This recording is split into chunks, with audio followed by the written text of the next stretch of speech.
Good morning, good morning. Hope everybody's blessed and having a great day and all that stuff right here. And why am I doing this? Why am I making this video? Is the question I'm asking myself, to be honest with you. Me and Ray was talking last night, and I was telling her that I actually made what was supposed to be the contents of this video, or what will be the context of this video, a few days ago. But I ended up deleting it. And, when I told her about what the video was about, I didn't get into full detail about what it's about, but I shared with her,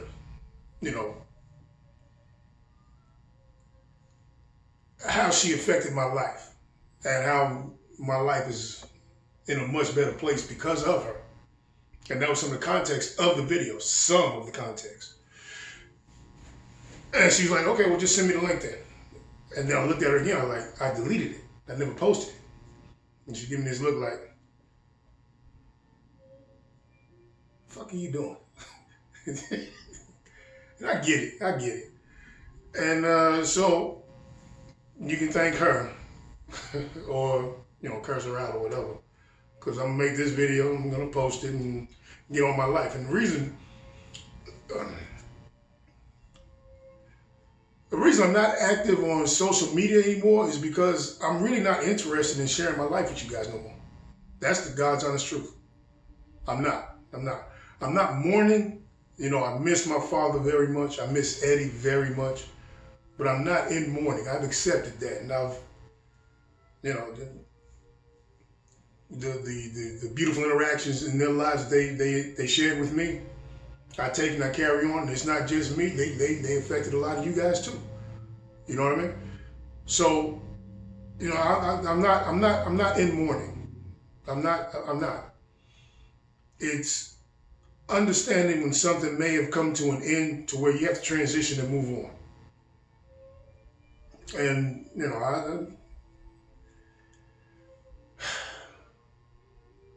I'm developing that concept and I'm moving on.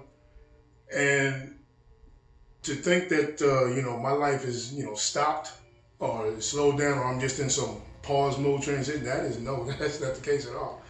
That is not the case at all. I mean, since last I talked to you guys, and I think we've been out of the country, went to the Bahamas. I think I posted that. Or she posted that, one or two. We went to the Bahamas, had a fantastic time down there. Oh, it was amazing. They drive on the left. Okay, anywho. Went to the Bahamas, had a blast down there with my babe. We've been handling business. That spaceship I bought is paid for. Titles upstairs. I got when the bathroom was redone. That's done. It's covered. It's taken care of. Been hustling my ass off, yo.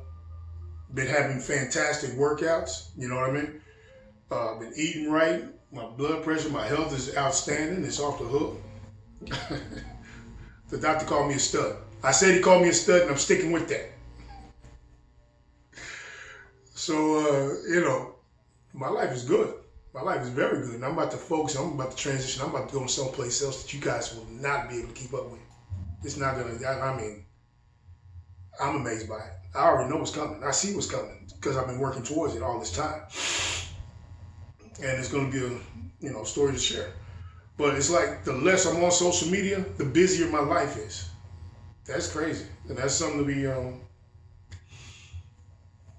happy about. And I am happy about it. Therapy sessions are outstanding. Yo, listen. If you got shit on your chest, you got shit on your mind. Find your therapist, bro. Talk it out. Talk it all the way out. Talk it all the way out. Your life will be amazing. I promise you. But to get to the video I deleted, it was about understanding, what was the concept I was going with in that? It was along the lines of never meet your heroes. Yeah. Because, you have a perceived view about the people you see on TV or hear about the news and, whatever they do, that you find fascinating, that you decide to make them your hero and follow their footsteps, you should never meet them because you only have one perception of them, which is what they show on TV. And if you meet them, then you find out that perception is shattered.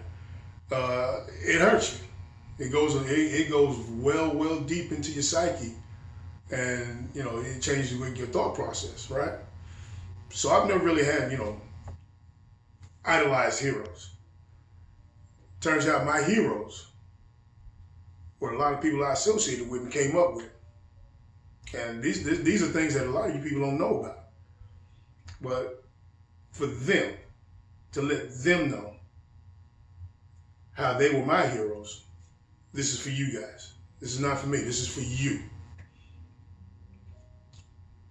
I'll start with Michael Chapman. Peace and chain. He'll tell you, he told you a lot of times on the show, Chad, you used to idolize me, man. And I did, man. It was, you get to BA early. I'd say from 84 to 87, 88, no, 86. 84 to 86.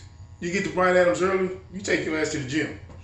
To where them boys is morning practicing, you know what I mean? Michael Chapman, Billy Crawford, Neil Pierce, Big Woo, Rod Crawford. Yo, man, them niggas was and one before and one was and one, nigga. It was motherfucking showtime in the morning at BA, bro. You go to you check that shit out, and you be like in fucking awe. Michael Chapman was Michael Jordan. Period. Can't convince me no otherwise. That nigga was mad. That brother could ball, bro. And he was off the hook, man. He's a little stupid. Couldn't get into college or anything like that. But hell, hey, still my homeboy. You watch your mouth when you talk about him. And you keep your dick beaters off my wife. Love you, boy. But, he's my hero. I idolized him. It was great. If I was going to play basketball, I'd love to play like him. You know what I mean? We came up together. That's one of my heroes. Coming up and based on what he does. You know what I mean? Big Burley. Yo, listen. Big G. Hands down, bro. Yo, that motherfucker's an exceptional, gifted street fighter. I ain't seen nothing like him, bro. That nigga's the Mike Tyson of the streets, bro. Baby bull, that's all I gotta say. Check it out. I've been in a lot of them. Say, man, listen, I've been in my share of street fights. I'm talking about the back alleys to where, ain't no rules in this motherfucker, bro. If you can make it out, if you can make it out. If I decide to let you out, you know what I mean? It just is what it is.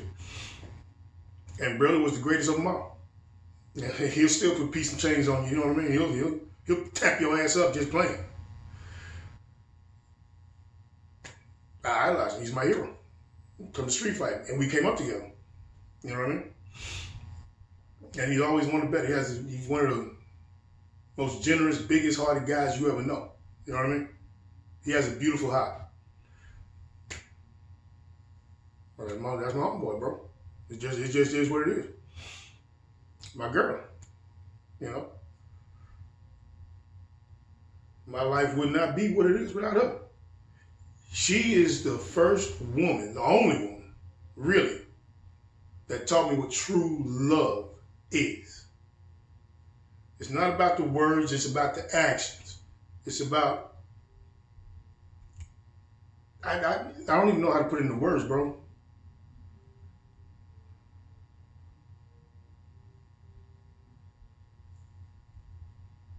It makes, she's a person who puts, if she cares about you, she puts you well above her own self-interests. So, and you see that and you appreciate that, you really have to come from a bad place to understand. Because you got to come from someplace bad to recognize something really good. Because if you had it good all your life, then you don't know what good is when it's being given to you. You expect it. You don't recognize it. And that's a depreciation of life. That's a life default for you. So we both come from a bad place. But when she cares about you so much to where you see that she puts your needs well above hers, or goes out of her way to make sure that you have anything that you need that she can provide for you, or gives you the help and assistance because she cares that much about you, you reciprocate that. That's what love is. That's what love is. It's a reciprocation cycle. And she taught me how to do that at a very young age. Because I was a fucking animal, bro. I was a fucking madman. It was crazy. But anywho, and I would have never met her if it wasn't for another hero, Fred Hamilton. I think everybody knows who came up with us. You know, you don't hear about Fred now because, you know, again, although we intertwine, everybody intertwines at certain points in their lives. You know, that doesn't mean you stay on the same road throughout your life. But Fred was he had a beautiful soul, he had a beautiful spirit, and he was ranked number 6 in the state in track in the 110 hurdles as a sophomore. Hear what I just said. He was ranked number 6 in the state of Texas as a sophomore in the 110 hurdles. That is mind-boggling, bro. That is absolutely mind-boggling. But then again, you know, hell, in those days, shit, man, you go to a track meet, bro. Nigga, it was a world-class show. It was a world-class event, bro. Nigga, we came up during the time when, you know, you had Robot Roy Martin from Roosevelt. Okay, you don't know who he is, or you forgot who he is, or you don't think about who he is? Take your ass down to Sprague Fieldhouse and look around the damn trophy room, all on the walls and all stuff like that. You see nothing but Roy Martin. That kid was 17 years old and having an Olympic tryouts, bro. Go down the street to motherfucking Skyline, nigga, Michael Johnson's running. Yeah, that Michael Johnson. Mind-boggling. Hell, you got Ron Clark. You had, who else? Troy Stewart. You had James Blaylock, nigga. You had Larry Brown. I mean, are you serious, bro? Are you serious? These are world-class athletes. These are record holders. These are guys that are in Track Hall of Fame. You know what I mean? And these are the guys I'm coming up around. You know what I mean? They weren't on TV. They may have been on, you know, somebody else's TV. But I'm watching with my eyeballs. These eyeballs right here. I'm watching them. I'm like, oh, nigga. These are monsters, bro. These are fucking monsters. And they're my heroes. This is who you idolize. This is, you know, there's an ancient proverb in Africa that says your ancestors come through. It's not just in African culture. It's many cultures that believe, you know, you are the full essence of your ancestors. Everything that you are is a direct result of what your ancestors are, what they've done, how they reproduce, the energies they gave off. Everything you are is from your ancestors, not just your mother and your father, but, you know, their mother and father, their mother and father before them, and their mother and father before them. You know what I mean? You're the prime product of that, right? To an extent, you know, to a sense that's true. Although you don't know them, you know, not know them. You're also a product of your environment. And I'm telling you, I'm coming up around guys that are the best at what they do. And it's mind-boggling, bro. Football. Come on, bro. The brothers at Jackie's Junction, you know what I mean? Yo, it should be just in that alone. Should harbor, like, these guys are fucking amazing, bro. I came up with Lincoln Coleman, bro. Lincoln Coleman, are you serious? One of the greatest running backs ever that I've seen. Well, then again, okay, listen. Speed, power, the whole nine. The guy who played for the Dallas Cowboys. The guy who, you know, all that shit. One ring. Okay, listen. He's in competition with, in my era, you got Bam Morris. You know what I mean? I think he played in Pittsburgh. You got Tank Johnson. You got Kevin Williams. K-Dub. They both play for the Cowboys and all this stuff right here, right? Who else was going on during that time? Johnny Bailey, Jesse Armstead, Flo Contreras. That nigga was the best motherfucking two-way lineman I've ever seen ever. And I've seen a lot of them. Hell, John Randall. You know what I mean? Did I say Johnny Bailey? I think I did. Rest in peace. Johnny Bailey is singly the greatest running back I've ever seen. Ever. He played for Texas A&M. Along with, John Randall. Yeah, that John Randall. The guy that's in the Hall of Fame. Played for the Minnesota Vikings and, crazy man. Him. Who else? Michael Ivory. Charles Washington. Nigga, that whole goddamn Dallas Carter class of 88, 89. The ones who won the state championship. You can save everything else. You can save all the other shit. I don't want to hear it. I don't want to hear it. No. Nah, them niggas are state champions. 88, 89. That team. Dallas Carter. All of them, nigga. You'll never see another football team like that again. Ever. Well, then again, soccer's pretty, the soccer's one state. That's true. It may be a recycle. It's a generational time. So yeah. Go. Yeah. DISD back on the map, baby. That's how we do it. But again, I'm coming up around these guys. I'm amongst these guys. I'm playing with these guys. These guys are my fucking heroes, bro. They influence my life on what I do. Okay. Let's get out of the sports genre, right? Let's get out of the sports genre. Let's get into the music business. I got 3 words for you. Knee Deep Productions. Rap. Will Fresh. If you was on that roster, you fucking with A1, bro. A1. Now, yeah, the guys, Yellowhammer. I ain't got to explain this man's resume. Y'all know it. Look it up. Y'all Google Willie Fresh right now, Knee Deep Productions. Google it. One of the best in Dallas ever. So, matter of fact, I don't think about it. Because you just don't, one doesn't fly into flying. Yeah, I've been rapping for a long time. It's like, in the mornings you go to BA, you watch the basketball players do their thing on fucking And One show. After that, you still got a little time between pre-classes. You come to that cafeteria hallway, nigga hall, that's what we used to call it. And nigga, there's the rap battles going down in there. And the rap battle starred your boy, DJ Chat. Hey, look out now. Crazy, that shit was crazy. And Fred, how you turbo 2 you got 5 members of your group? Yeah, it is what it is, it was what it was. So I'm rap battling in that. And rocking the horse. I mean, people it was packed, bro. It was packed. It was just, it was crazy. Those were beautiful times, man. Those were beautiful times. Crazy. That's like when the birth of hip hop happened right then. What was it? 84 to 85 to I guess, was that right? Yeah, 88, 85, I guess. But anyway, it's rap battles, and people come.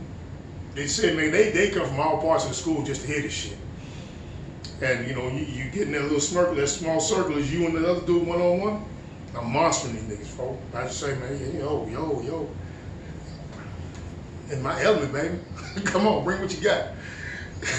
And Big E, Eddie used to. There was a big window, big glass window, and Eddie would personify that thing. He get the banging on it, and boom.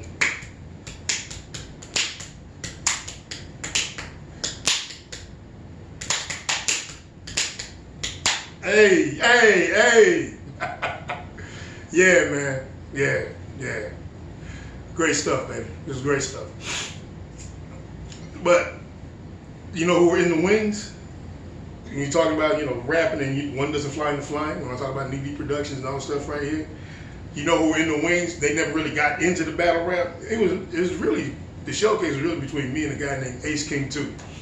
That dude used to bring it. He brought it. But, well, who were in the wings is a guy by the name of Jesse, who would go on to become a Dallas legend, who you guys know is Cottonmouth. He was always in the wings, taking notes, seeing how things are going down, you know what I mean? There's another guy in the wings who went on again to become a Dallas legend. A trendsetter, I should say, Ron C. He was in the wings, catching everything that's going on. Those are great times, man. That was something. So, yeah. And these are my heroes. These are my heroes. HTM comes along because I'm trying to get my mind right and everything else because I'm tired of the lies and the bullshit, and I'm not, because really what happened was that I went to college and found out that there are great leaders that I never knew about, that we never talked about, that nobody ever brought to my attention. I was disgusted. I was mad, bro. Never heard of Malcolm X. Never heard of Big Daddy Shabazz. Never heard of Marcus Garvey. I'm like, okay, hold up, man. I'm hearing about all these white people and all this shit right here, and so they say, okay, why y'all ain't talking to me about my people, bro? There's a reason. You get prideful when you hear about your people. You get a sense of, hey, yeah. I'm like, what the hell, bro? So anyway, I get out of college, I graduate. I need some more. I need to find out more. So I found this program called HTM, Holy Tabernacle Ministries, by Dr. Malachi Z. York.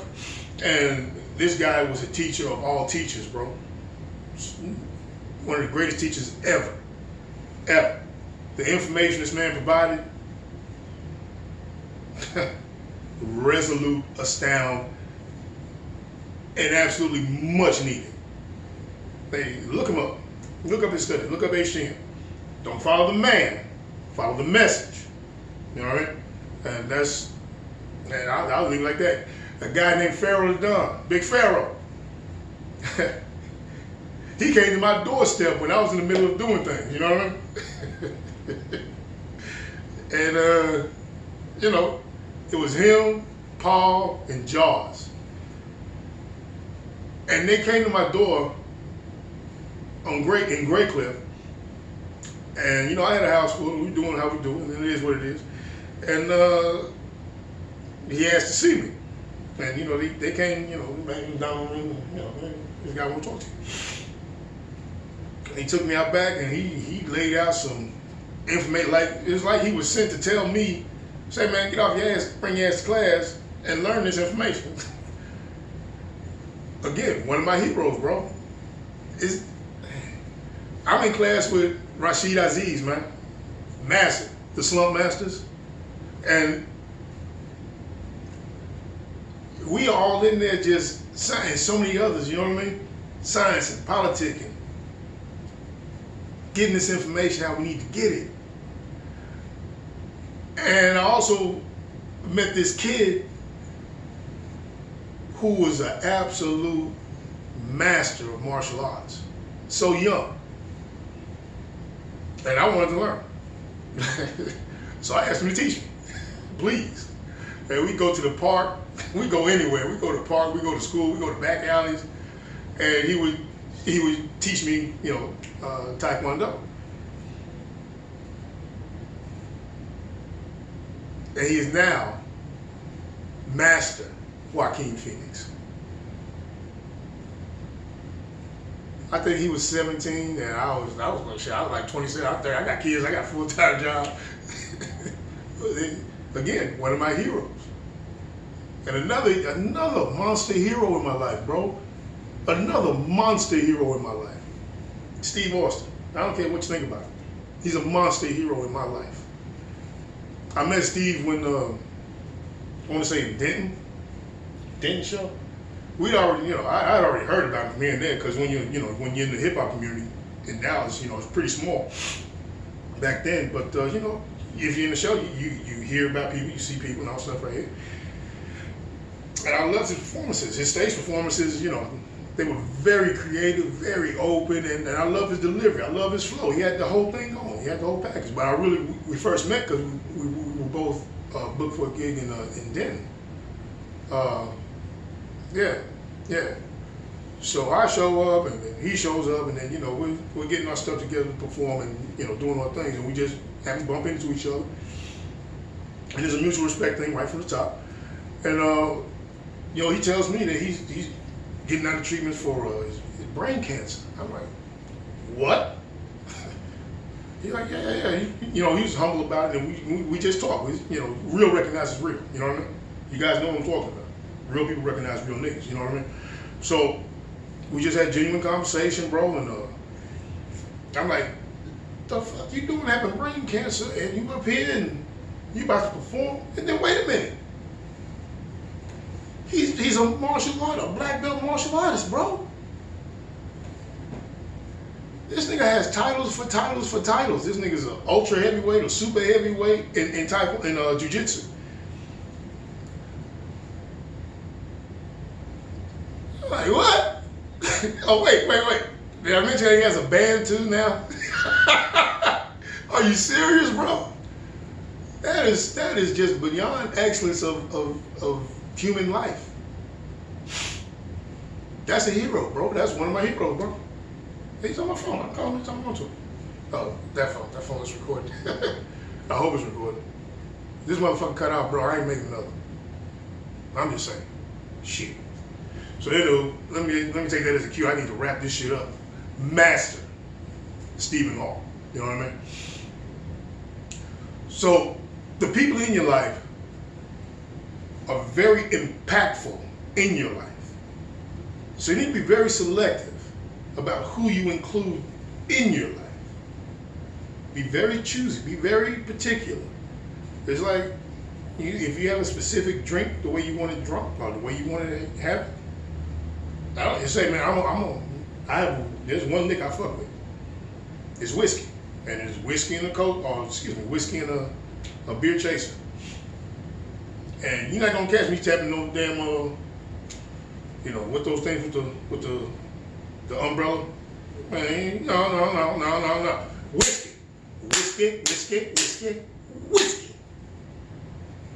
Whiskey. And that's how you gotta be about the people you include in your life, bro. So with that being said, I need to get on my day. I got the workouts calling me, and I got some other business ventures I got to get into. But I just want to take time just to celebrate and let those people know that I've mentioned and coming up in my life, that they are the heroes of my life. And you guys very much appreciate it, man. We ain't gotta cross intersect. We ain't gotta see each other all the time and all stuff right here. You know, your roads and your lives, they all go and they travel in different directions. But in the time that we spent with each other, and the time that we shared, and the time that we laughed, we carved, we partied, and overcame a lot, you know, you guys are the reason as to why I was able to overcome one of the greatest obstacles in my life. Matter of fact, that's coming up on, it'll be 1 year next week. Che Harris versus the state. Winner, chicken dinner. You know what I mean? It's because it's coming up with you guys like you. Gotta allow me to get through that. That's what's up. That's what's up. If I didn't mention that, doesn't mean I don't love you. You know what I mean? It is what it is. But, you may have some impact in there. I'm fucking with you. You know I love you, you know I love you. That is. It is what it is. You know what I mean? So, that being said, that was the message. I'm going to post this so I don't get the side eye again. Love y'all. And as always, walk as one. Be excellence. This is your life. Live it, man. All right. I'm out. Stay peace.